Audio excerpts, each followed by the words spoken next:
नमस्कार प्रेक्षकांनो. तर मालिका खूपच जबरदस्त अशा वळणावरती आलेली आहे. अंशुमनला वाचवण्यासाठी मल्लिकाने खूप मोठा डाव रचलाय. कोणाचं लक्ष नसताना पाहून ती चिंगीला हळूच हॉस्पिटलमध्ये घेऊन जाण्याचा निर्णय घेते, कायमचं काम संपवण्यासाठी. पण या सगळ्यामध्ये स्वानंदीच्या हुशारीमुळे म्हणा किंवा तिने केलेल्या एफर्ट्समुळे म्हणा, मल्लिकाचा डाव पूर्णपणे फसलेला आहे. आणि समोर या मल्लिका काकूंचं खूप घाणेरडं स्वरूप समोर आलेलं आहे.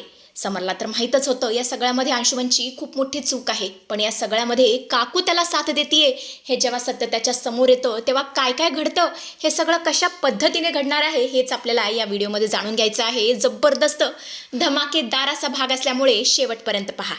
तर आपण पाहतो की स्वानंदी आता अंशुमनला धमकावत असते आणि म्हणत असते, हे बघ अंशुमन, तुला चिंगीची जबाबदारी घ्यावीच लागेल, कारण तुझ्याकडे दुसरा कोणताच पर्याय नाही आहे. बऱ्या बोल्याने जर तू तिची जबाबदारी घेतलीस तर हे तुझ्यासाठी चांगलंच आहे. पण जर जबाबदारी घेण्यास तू टाळाटाळ केलीस मग आम्हाला विचार करावा लागेल की तुझ्याबरोबर काय करायचं. तेव्हा अंशू बोलतो, वहिनी अगं हे काय बोलतेस तू जरा डोक्यावर पडली आहेस का? अगं त्या मोलकर्णीबरोबर मी लग्न करायचं? अगं माझा स्टेटस काय, तिचा स्टेटस काय? तेव्हा स्वानंदी बोलते, काय लग्न का करू? नाही म्हणजे बाकी सगळी थेरं करायला तुला बरोबर जमलीत, नाही म्हणजे बाकीची सगळी थेरं तुला चिंगी बरोबर करायची आहेत, पण लग्न करायचं नाहीये, तिची जबाबदारी घ्यायची नाहीये. नाही, आता डोक्यावरून पाणी गेलंय, तुझ्याकडे दुसरा कोणताच पर्याय नाहीये, तुला जबाबदारी ही घ्यावीच लागेल. अंशुमन बोल, तू चिंगीची जबाबदारी स्वीकारायला तयार आहेस का स्वखुशीने? पण यावरती अंशुमन काहीच रिॲक्ट करत नाही. तेव्हा स्वानंदी बोलते, हे बघ, मी काय तुला फोर्स करणार नाहीये, शेवटी हा तुझ्या आयुष्याचा प्रश्न आहे, त्यामुळे विचार करण्यासाठी मी तुला 2 दिवसांचा वेळ देतेय. विचार कर आणि पॉझिटिव्हच रिप्लाय आला पाहिजे. तेव्हा समर बोलतो, नाही, विचार करण्यासाठी 2 दिवस खूप झाले, 2 दिवसांचा टाईम मी देऊ शकत नाहीये. आज रात्रभर तुला विचार करायचा आहे आणि उद्या सकाळी येऊन मला तुझा निर्णय सांगायचा आहे. अंशुमन ठीक आहे बोलतो आणि तिकडून निघून जातो. बरोबर आता हे सगळं मल्लिकाने ऐकलंय. मल्लिका आता विचार करते, काय म्हणजे हे लोक आता माझ्या मुलाच्या गळ्यामध्ये एका मोलकर्णीला मारण्याचा प्रयत्न करतायत? ही स्वानंदी तर फार पुढची निघाली. ही मोलकर्णी जर माझ्या घरामध्ये माझी सून म्हणून आली तर माझं अस्तित्व मिटून जाईल आणि 4 चौघात माझी काय इज्जत राहील? राजवाड्यांची सून तर कोण साधीसुधी दीडदमडीची मोलकरीण? नाही, हे मी सहनच करू शकत नाहीये, हे मला खपणारच नाहीये. मल्लिका जरा विचार कर, काहीतरी कर, आता तूच काहीतरी करू शकतेस. हे सगळं कोणामुळे होतंय? त्या चिंगीच्या बाळामुळे, चिंगीच्या मुलामुळे. आणि तेच मूल जर आता राहिलं नाही तर चिंगी या घरची सून होऊ शकत नाही. असा विचार करत येता सरळ चिंगीकडे येते आणि बोलते, चिंगे मला खरं सांग, तू माझ्या मुलावरती प्रेम करतेस ना? मग माझ्या मुलासाठी तू काय करू शकतेस? तेव्हा चिंगी बोलते, मॅडम पण तुम्ही हा प्रश्न का विचारताय? अहो बोला ना. तेव्हा मल्लिका बोलते, कारण मला तुझी परीक्षा घ्यायची आहे. शेवटी तू माझ्या घरची सून होणार आहेस, माझ्या अंशुमनची बायको होणार आहेस, त्यामुळे तू त्याच्यासाठी योग्य आहेस की नाहीस हे मला चेक करायचं आहे आणि म्हणूनच मला तुझी परीक्षा घ्यायची आहे. बोल तू माझ्या अंशुमनसाठी काय करू शकतेस? तेव्हा चिंगी घाबरतच बोलते, मॅडम माझं अंशुमन सरांवरती लई म्हणजे लई प्रेम आहे आणि मी त्यांच्यासाठी काही पण करायला तयार आहे, फक्त तुम्ही सांगा. तेव्हा मल्लिका बोलते, अच्छा म्हणजे तू माझ्या अंशूसाठी काहीही म्हणजे वाटेल ते करायला तयार आहेस? तेव्हा चिंगी बोलते, हो मॅडम, मी काहीही करायला तयार आहे, मी माझं प्रेम पटवून देण्यासाठी काय म्हणाल ते करायला तयार आहे. तेव्हा मल्लिका बोलते, चल आता आपल्याला एका ठिकाणी जायचंय. तेव्हा चिंगी घाबरते आणि बोलते, मॅडम कुठे जायचंय? तेव्हा मल्लिका बोलते, अगं चिंगी घाबरू नकोस, आपल्याला एका सेफ ठिकाणी जायचंय, डॉक्टरांकडे, चल माझ्याबरोबर डॉक्टरांकडे. चिंगी घाबरते, तिला अंदाज आलेला असतो. ती बोलते, काय डॉक्टरांकडे? पण मॅडम डॉक्टरांकडे काय काम आहे, तिकडे जाऊन काय करायचं आपल्याला? तेव्हा मल्लिका बोलते, हे बघ चिंगे, आता मला कोणताही प्रश्न करायचा नाही आहेस. तू मला काय म्हणालीस? तू अंशुमनसाठी वाटेल ते करायला तयार आहेस. मग वाटेल ते करायला तयार आहेस म्हणालीस ना, त्यामध्ये सगळं येतं. हे सगळं कशामुळे घडतंय? या नालायक बाळामुळे. आणि हे बाळ आता मला नको आहे.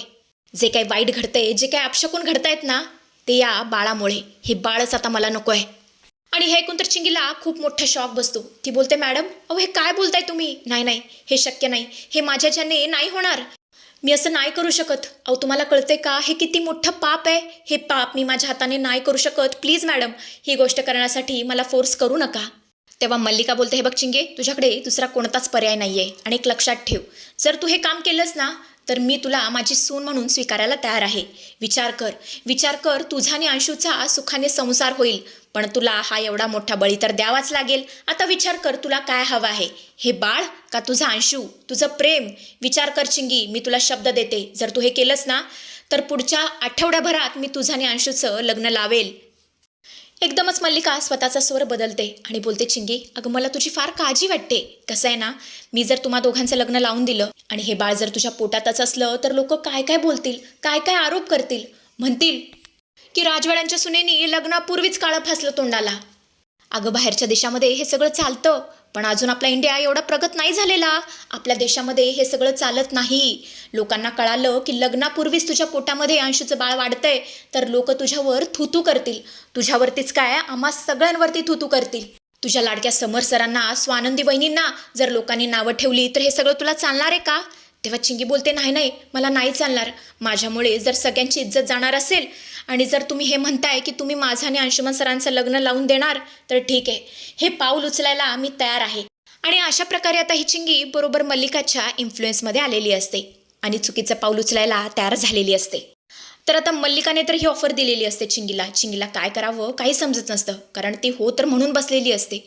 पण शेवटचं एकदा अंशुमनशी बोलावं म्हणून ती अंशुमनच्या खोलीत येते आणि बोलते, बोला ना, तुमच्या आईने मला हे सगळं करायला सांगितलं आहे, तुम्हाला पटते का हे सगळं? तेव्हा अंशुमन बोलतो, ए चिंगे, नाटकी करणं जरा बंद कर. तुला काय वाटतं की मी तुझ्यावरती प्रेम करतोय? अजिबात नाही. नाही म्हणजे आधी मला तुझ्यावरती प्रेम वाटायचं, पण खरं सांगून तू माझी जी काही बदनामी केली आहेस, चार चौघांमध्ये माझे जे काही धिंडवडे उडवलेस आणि माझं लग्न मोडलंयस ना, तेव्हापासून माझं जे काही तुझ्यावरती प्रेम होतं ना ते पूर्णपणे संपलंय. आता मला तुझ्यासाठी काहीच वाटत नाहीये, कसल्याच भावना वाटत नाहीयेत. उलट मला तुझा रागच येतोय. मी तुला म्हटलं होतं ना, एकदा हे लग्न होऊन जाऊ दे, मग आपण लग्न करू. पण तू माझ्यावरती विश्वास ठेवलास का? नाही, तू त्या स्वानंदीवरती विश्वास ठेवलास. तेव्हा चिंगी बोलते, अंशुमन सर, अहो प्लीज असं बोलू नका. तुम्हीच विचार करा ना, मला जेव्हा ही बातमी कळाली तेव्हा मी काय करणार होते? माझ्या पायाखालची जमीनच सरकली. आणि तुम्हाला तर माहीतच आहे माझं तुमच्यावर किती प्रेम आहे. मी माझ्या मुलाला न्याय मिळवून देणारच ना. तेव्हा अंशुमन बोलतो, हे बघ चिंगी, आता मला काहीच ऐकायचं नाही आहे. आई जे काय म्हणाली ना ते अगदी बरोबर आहे. आणि तुला जर वाटत असेल की मी तुला मिळावा तर हे काम तुला करावंच लागेल. तुझ्याकडे दुसरा कोणताच पर्याय नाही आहे. आता तूच विचार कर, तुला तुझं हे बाळ हवं आहे का मी हवं आहे? असं बोलून अंशुमन रागाने तिकडून निघून जातो. चिंगीला खूप टेन्शन आलेलं असतं, काय करावं काहीच समजत नसतं. आणि अशा प्रकारे या मायलेकाने मिळून बरोबर चिंगीचा ब्रेन वॉश केलेला आहे. थोड्या वेळाने आपण पाहतो तर काय, स्वानंदी रूममध्ये येते. चिंगीसाठी दूध घेऊन आलेली असते, कारण आता तिला बाळतिनीची काळजी घ्यायची असते. पण ती रूममध्ये पाहते तर काय, चिंगी अवेलेबल नसते, ती रूममधून गायब असते. आणि हे पाहून स्वानंदीला पुरताच धक्का बसलेला असतो. तिकडे तिकडे शोधू लागते. ती सर्वत्र चिंगीला शोधू लागते. तिला काही समजत नसतं. ती विचार करते, अरे बापरे, चिंगीबरोबर काय वाईट साईट तर घडलं नसेल ना? चिंगी एवढ्या रात्रीची कुठे निघून गेली असेल? नाही म्हणजे मला न सांगता ती अशी जाणार नाही. 100% काहीतरी चुकीचं घडतंय. तर प्रेक्षकांनो, इथे मल्लिका चिंगीला दवाखान्यात घेऊन गेलेली असते, कारण हे सगळं काम गुपचूप रात्रीचं करायचं असतं. पण या सगळ्यामध्ये एक खूप मोठी गोष्ट घडते. इकडे आता जी नर्स असते ती आता चिंगीच्या मोबाईलवरती फोन करते. चिंगी मात्र गडबडीत तिथेच मोबाईल विसरून गेलेली असते. आणि बरोबर तो कॉल आता स्वानंदी पिकअप करते. नर्स आता खूपच चिडलेली असते. तिला असं वाटतं की समोर कॉलवरती चिंगीच असेल, पण तिला काय माहिती हा मोबाईल स्वानंदीने पिकअप केलेला असतो. आणि बोलते, मॅडम तुम्ही अजून पोचला नाही? अहो आम्ही तुम्हाला 11 वाजेची टायमिंग दिली होती, तुम्ही अजून आला कसा नाही? तुम्हाला माहिती आहे ना हे काम किती रिस्की आहे, आणि ही जर गोष्ट कोणाला कळाली तर आम्ही सगळे गोत्यात येऊ. प्लीज मॅडम लवकर या, आपल्याकडे वेळ कमी आहे. तर प्रेक्षकांनो, आपली स्वानंदी किती हुशार आहे हे आपल्याला वेगळं सांगण्याची काही गरज नाही आहे. त्यामुळे तिला सगळा हा गेम, सगळा प्लॅन कळालेला असतो की चिंगी काय करायला निघाली आहे. ती फार घाबरते. ती नर्सला विचारते, मॅडम पत्ता सांगाल का? तेव्हा नर्स बोलते, हो तुम्हाला किती वेळा सांगायचं? सिटी हॉस्पिटल तुमच्या घराच्या इथून 15 मिनिटावरती आहे, पटकन या, मला वेळ नको आहे, कारण डॉक्टर मला विचारतायत, मला त्यांना कोणताही एक्सक्यूज द्यायचा नाही आहे, त्यामुळे निघून या. स्वानंदी ठीक आहे बोलते, फोन ठेवते. ती सरळ समरकडे जाते, घडलेला सगळा प्रकार सांगते. समर बोलतो, बाप रे, हे चुकीचं कणी खूप भयानक घडतंय, हे आपल्याला थांबवलंच पाहिजे. स्वानंद मॅडम चला पटकन, आपल्याकडे वेळ नाही आहे. आणि अशा प्रकारे दोघेही हॉस्पिटलमध्ये पोहोचतात. आणि समोर जे काही पाहतात ते पाहून त्यांना खूप मोठा धक्का बसलेला असतो. समोर तर इतका चिडलेला असतो, इतका पेटलेला असतो की काही सांगायलाच नको. तो बोलतो, चिंगे अगं तुला काय अक्कल बिक्कल आहे की नाही? तुला कळते का तू काय करायला निघाली होतीस? स्वतःबरोबर तू स्वतःच्या बाळाला सुद्धा. अगं तू आई आहेस का काय आहेस? पण चिंगी मात्र काहीच बोलत नसते. तेव्हा स्वानंदी बोलते, काकू तुम्ही इथे काय करताय? स्वानंदीला सगळं कळून चुकलेलं असतं. या सगळ्यामध्ये या मल्लिकाची चिंगीला फूस आहे. या सगळ्यामध्ये मल्लिकानेच तिला हे सगळं करायला सांगितलेलं असतं, याची जाणीव तिला झालेली असते. ती बोलते, चिंगे जे काय असेल ते खरं खरं सांग, मला तुझ्या तोंडून ऐकायचं आहे. मल्लिका म्हणत असते, अगं स्वानंदी तुम्ही कसं इथे धावत आला या चिंगीला वाचवण्यासाठी? तसं मी सुद्धा आले. अगं शेवटी ही माझी सून आहे, माझ्या मुलाचं बाळ हिच्या पोटात वाढतंय. आणि तुला खरं सांगू का, माझ्या नातवाच्या काळजीमुळे मी हिला वाचवायला आले होते. चिंगीला तर इतका राग आलेला असतो, ती खूपच रागाने मल्लिकाकडे बघत असते. नाही म्हणजे मल्लिका किती पलटोय हे तिला कळून चुकलेलं असतं. तेव्हा स्वानंदी बोलते, चिंगे तुला तुझ्या बाळाची शपथ आहे, जे काही खरं असेल ते खरं खरं सांग. आणि आता चिंगी सगळा घडलेला प्रकार सांगते. मल्लिकाने काय ऑफर दिली होती, काय काय सांगितलं होतं, हे सगळं आता ती समर आणि स्वानंदीला सांगते. समरला तर इतका राग आलेला असतो की बासच. आणि तेवढंच तिथे नर्स येते आणि बोलते, मॅडम हे घ्या तुमच्या बिलाची पावती. म्हणजे हे जे सगळं बिल आहे ते मल्लिकाने भरलेलं असते या कामासाठीचं. आणि इथेच आता स्वानंदी आणि समरचे डोळे उघडतात. मल्लिकाचं कारस्थान उघडं पडलेलं असतं, तिचा हा सगळा प्लॅन उघडा पडलेला असतं. आणि या सगळ्यामध्ये हे जे काही नीच कृत्य आहे ते मल्लिकानेच करायला सांगितलेलं असतं, हे आता सगळ्यांच्या समोर आलेलं असतं. तेव्हा आता समोर पुढे काय करेल, या मल्लिकाची नांगी कशी ठेचेल, हे बघणं खूप म्हणजे खूप इंटरेस्टिंग ठरणार आहे.